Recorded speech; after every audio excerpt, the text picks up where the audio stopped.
All right, we are back with another Ohio State test math standard review. Today we're talking about 8.G.2, more having to do with transformations. We're going to go a little bit more in depth into rotations today. So let's hop right in. Quadrilaterals EFGH and E prime, F prime, G prime, and H prime are shown on the coordinate grid. What sequence of transformations shows that the quadrilaterals are congruent? So let's talk about how we can eliminate choices right off the bat. Okay. Our first two choices involve reflecting across the y-axis. So remember, if you watched 8.G.1, we talked about reflecting a bit. It's like looking in a mirror, right? If you take a triangle, ABC, and you reflect it over a vertical line, you're now going to have A prime, B prime, and C prime. Whatever point was closest to the axis you flipped over is going to be the point that's still closest to the axis you flipped over. Okay? So for all intents and purposes, just by flipping this first point, which you do by finding out if you're flipping it over the y-axis, you find out how far that point is away from the y-axis. Here it's 2. Then you go 2 past the y-axis, and that's your new F prime. Is that F prime anywhere close to where F prime would be? To where F prime is in this picture? It's all the way down here. Can you translate it 5 spots to the right and end up over there? No. Can you translate it 5 spots down and end up over there? No. Can you translate 5 spots right and then 5 spots down and end up over here? No. So we know that this is not a reflection. So A and B are gone. So now we're going to talk about rotations. Okay? When you want to find how a point rotates, there's 3 different rules based on how you're rotating. If you're rotating 90 degrees clockwise,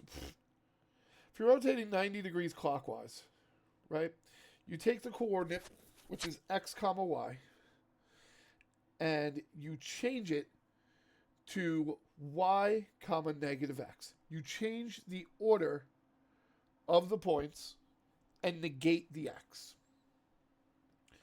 180 degrees, whether it's clockwise or counterclockwise, it doesn't matter because it'll end up the same. Your xy becomes negative x, negative y. This is the same thing as rotating over, as reflecting over both axes. And 270 degrees clockwise has your xy become negative y, comma x. You swap the order and negate the y. So, realistically, you could look at all 4 points in this shape. But if you're doing this to the shape, only looking at 1 point is enough. So I'm going to look at F, because I've already been looking at F. F. First, we have to figure out the coordinate for F. So to get from the origin to F, I had to go left 2, and I had to go up 1, 2, 3, 4, 5, 6. So this is negative 2, comma 6. So we know that we're working with a rotation of 90 degrees clockwise, no matter which way we go. So we're going to rotate this by 90 degrees. So if this is negative 2, comma 6, I'm then going to reverse the order. So it will be 6 first, and then I have to negate the negative 2. So negative 2, which would make that positive 2. So my new point would be at 6, 2. So 1, 2, 3, 4, 5, 6, up 1, 2. This is where F prime is currently. How do I get from my new point down to the point on the graph? I move down 1, 2, 3, 4, 5. So we had to rotate and then translate 5 units down. That's your answer. A transformation is performed on a figure. Which transformation will not produce a congruent figure? Remember, we talked about the 4 types of transformations. We have reflections, we have translations, we have rotations, and we have dilations. And we said that reflections make congruent, translations make congruent, rotations make congruent, dilations make similar, but not congruent. Congruent, remember, means that all angle and side lengths and the shape are the same, not necessarily oriented the same, but the same. Dilation, similar, means that it's the same ratio of a shape, but not the same side lengths. So the only one that will not produce a congruent figure is the one that has dilation. There you go. All right, triangle QRS is congruent to triangle TUV. Both triangles are shown on the coordinate plane. What sequence of transformations will map triangle QRS onto congruent triangle TUV? All right, so we know that order of shapes matters. The first point, the first letter are paired. So Q and T should be the same thing, right? Q and T are related, okay? So, first off, we went with a flip that went from the bottom of the graph to the top of the graph. We flipped the shape over the x-axis. So that is a reflection across the x-axis. So we're going to get rid of any situation where we're reflecting over the y. Okay? Now, note that our reflection comes after our translation. So let's look at what translating means. And just like with previous problems, we only have to work with 1 point. If you translate Q up 1 unit, you're now on the x-axis.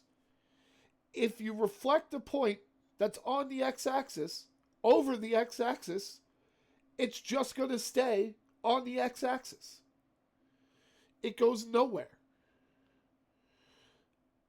So what you have to do is instead move this point down 1, and then when you reflect it, you're 1, 2 away from the x-axis, so you go 1, 2 up, and wow, hey, wow, look at that, you're right here.